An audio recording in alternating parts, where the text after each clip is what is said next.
Light off ಮಾಡಿರ್ತಕ್ಕಂಥದ್ದು,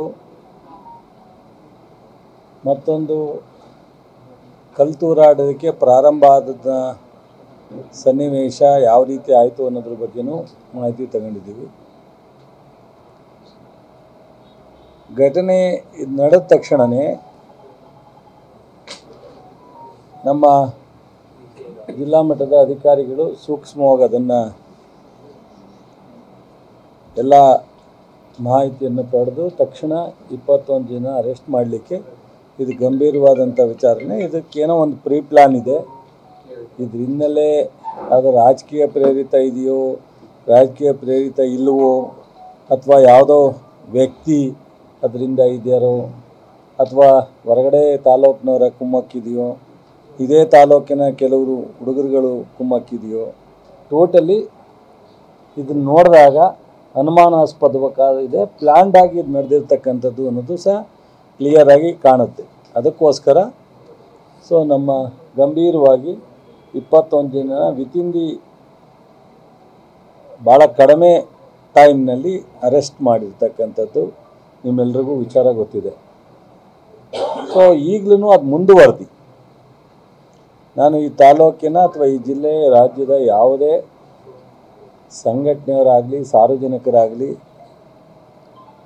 ಅಥವಾ ಧಾರ್ಮಿಕ ಯಾರು ಭಾವನೆಯನ್ನು ಇಟ್ಕೊಂಡು ಇಂಥ ಪೂಜೆ ಪುನಸ್ಕಾರ ಮಾಡ್ತಕ್ಕಂಥವ್ರಿಗಾಗಲಿ ಅವರೆಲ್ರಿಗೂ ನಾನು ವಿನಂತಿ ಮಾಡ್ತೀನಿ, ನಾವು ಇದರಲ್ಲಿ ರಾಜಕಾರಣ ಮಾಡಲ್ಲ.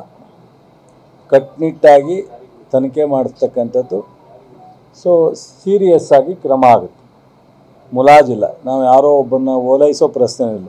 ಓಲೈಸಂಗಿದ್ರೆ 21 ಜನ ಅರೆಸ್ಟ್ ಮಾಡೋಕ್ಕೆ ಹೋಗ್ತೀರಿ, ಏನೋ ಒಂದು 4 ಜನ ಮಾಡ್ದಂಗೆ ಮಾಡಿ ಅಥವಾ ಇಲ್ಲ ಡಿಲೇ ಮಾಡೋದು ಅಥವಾ ಇನ್ನೊಂದೇನೋ ಆಗ್ತಿತ್ತು. ಇದು ಓಲೈಸೋ ಪ್ರಶ್ನೆ ಇಲ್ಲ, ಮತ್ತು ಯಾವುದೇ ಪರ ನಿಲ್ಲುವಂಥ ಪ್ರಶ್ನೆ ಇಲ್ಲ. ಸೀರಿಯಸ್ ಆಗಿ ಅರೆಸ್ಟ್ ಮಾಡಿದ್ದೀವಿ, ಮುಂದುವರೆದು ತನಿಖೆ ಮಾಡ್ತೀವಿ.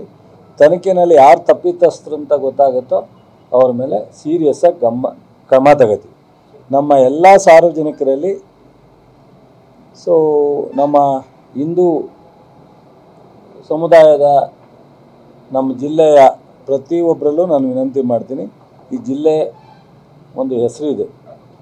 ಈ ಜಿಲ್ಲೆ ಕಳೆದ ಸ್ವತಂತ್ರಕ್ಕೆ ಹೋರಾಟ ಮಾಡಿದ್ದು ಬಿಟ್ಟರೆ, ಬೇರೆ ಕಾವೇರಿಗೆ ಹೋರಾಟ ಮಾಡಿದ್ದು ಬಿಟ್ಟರೆ, ಈ ಜಿಲ್ಲೆಯ ಬದುಕಕ್ಕೋಸ್ಕರ ಏನಾದ್ರು ಹೋರಾಟ ಮಾಡಿದ್ದು ಬಿಟ್ಟರೆ ಈ ಥರ ಕಮ್ಯುನಲ್ ವಿಚಾರಕ್ಕೆ ಯಾವತ್ತೂ ಸಹ ಹೆಸರನ್ನ ತಗೊಂಡಿಲ್ಲ. ಅದರಿಂದ ಮಂಡ್ಯ ಜಿಲ್ಲೆಯ ಎಲ್ಲ ಪ್ರತಿಯೊಬ್ಬ ನಾಗರಿಕ ಬಂಧುಗಳಿಗೆ ವಿನಂತಿ ಮಾಡ್ತೀನಿ, ನಾವು ಯಾವುದೇ ಒಂದು ಪರವಾಗಿ ಒಂದು ವ್ಯಕ್ತಿ ಅಥವಾ ಒಂದು ಸಮಾಜದ ಪರವಾಗಿ ನಿಲ್ಲೋ ಪ್ರಶ್ನೆ ಇಲ್ಲ.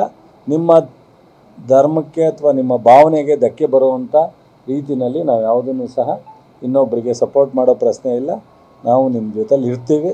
ದಯಮಾಡಿ ಇದನ್ನು ಇಲ್ಲಿಗೆ ಕ್ಲೋಸ್ ಮಾಡಿ, ಇಲ್ಲಿ ಏನು ನಡೀತು ನೆನ್ನೆ ಇನ್ಸಿಡೆಂಟು ಅದ್ರ ಬಗ್ಗೆ ಕಠಿಣವಾದಂಥ ಕ್ರಮ ತಗೊಳ್ಳಿಕ್ಕೆ ಮಾನ್ಯ ಮುಖ್ಯಮಂತ್ರಿಗಳು ಸಹ ಬೆಳಗ್ಗೆ ನಾನು ಅವರಿಬ್ಬರು ಒಟ್ಟಿಗೆ ಇದ್ದ. ಹಾಗಾಗಿ DG ಮತ್ತು ಇಂಟರ್ವ್ಯೂ ಕರೆದು ಅವ್ರ ಬಗ್ಗೆ ಸೂಚನೆಯನ್ನು ಕೊಟ್ಟಿದ್ದಾರೆ. ಇಲ್ಲೂ ಸಹ ADGP ಸಹ ಬಂದು ಬೆಳಗ್ಗೆಯಿಂದ ನೋಡಿದ್ದಾರೆ. ಮೈಸೂರಿನ IG ಅವರು ಇಲ್ಲೇ ಇದ್ದಾರೆ. SP ಒಂದು 7-8 ಜನ SPಗಳಿದ್ದಾರೆ. ಎಲ್ಲ ಥರದ ತನಿಖೆಯನ್ನು ಕೂಡಲೇ ಆದಷ್ಟು ಬೇಗ, ಅದು 1 ಡೇ ಆಗಿರ್ಬೋದು, 2 ಡೇಸ್ ಆಗ್ಬೋದು, 3 ಡೇಸ್ ಆಗ್ಬೋದು, ನಾಳೆ ನಾಡಿದ್ದು ಒಂದು ಸ್ವಲ್ಪ ಬಂದು ಮತ್ತು ನಾಡಿದ್ದು ಸಾಮೂಹಿಕ ಗಣಪತಿ ಇರೋದ್ರಿಂದ ಇದನ್ನೆಲ್ಲನೂ ನೋಡಿಕೊಂಡು ತನಿಖೆನೂ ಮಾಡಿ ವರದಿ ಕೊಡಬೇಕು ಅಂತೇಳಿ ಸೂಚನೆ ಕೊಟ್ಟಿದ್ವಿ. ಯಾರು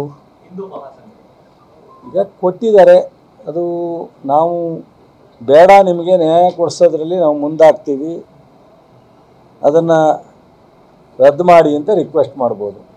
ಅವರು ನಾವು ಮಾಡೇಬೇಕು ಅಂತ ಅಂದಾಗ ನಾವೇನು ಮಾಡಲಿಕ್ಕಾಗಲ್ಲ, ಬಂದ್ ಮಾಡಲಿ, ತೊಂದರೆ ಇಲ್ಲ. ಒಬ್ಬೊಬ್ಬರಾಗಿ ಹೇಳಿದ್ರೆ ಸರಿ.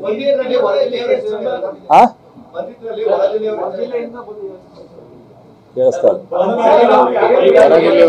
ಎಲ್ಲ ಮಾತಾಡ್ತಿರಲ್ಲ. ಅದಕ್ಕೇನೆ ತನಿಖೆ ಅಂದರೆ ಎಲ್ಲವೂ ಸೇರಿ ತನಿಖೆ ಮಾಡೋದು. ಅದ್ರ ಹಿಂದೆ ಯಾರಿದ್ದಾರೆ, ಎಲ್ಲಿಂದ ಬಂದಿದ್ದಾರೆ, ಯಾಕೆ ಇದೆಲ್ಲ ಪ್ರೀ ಪ್ಲ್ಯಾನ್ಡ, ಎಷ್ಟು ದಿವಸದಿಂದ ಪ್ಲ್ಯಾನ್ ಮಾಡಿದ್ದಾರೆ, ಇದೆಲ್ಲವನ್ನು ತನಿಖೆ ಮಾಡೋದೇ ಆ ಉದ್ದೇಶದಿಂದ. ಇಲ್ಲರೂ 21 ಜನಕ್ಕೆ ಅರೆಸ್ಟ್ ಮಾಡಿದ್ರು, 21 ಜನಕ್ಕೆ ಅವ್ರು ಏನು ಕ್ರಮ ಆಗಬೇಕು ಅದು ಆಗುತ್ತೆ ಅನ್ನಂಗಿದ್ರೆ ಅಷ್ಟಕ್ಕೆ ಆಗ್ತಿತ್ತು. ಸೊ ಈಗ ಕರೆಕ್ಟಾಗಿ ಅರೆಸ್ಟ್ ಮಾಡಿರೋದ್ರಲ್ಲಿ ಒಂದು 2-3 ಜನ ಇಬ್ಬರಿದ್ದಾರೆ. ಸೊ ಅದಕ್ಕೆ ಇನ್ನೇ ಏನು ಸಪೋರ್ಟ್ ಇದೆ ಅನ್ನೋದ್ರ ಬಗ್ಗೆ ಸ್ವಲ್ಪ ಮಾಹಿತಿ ತೊಗೊಂಡ್ಮೇಲೆ ಗೊತ್ತಾಗುತ್ತೆ.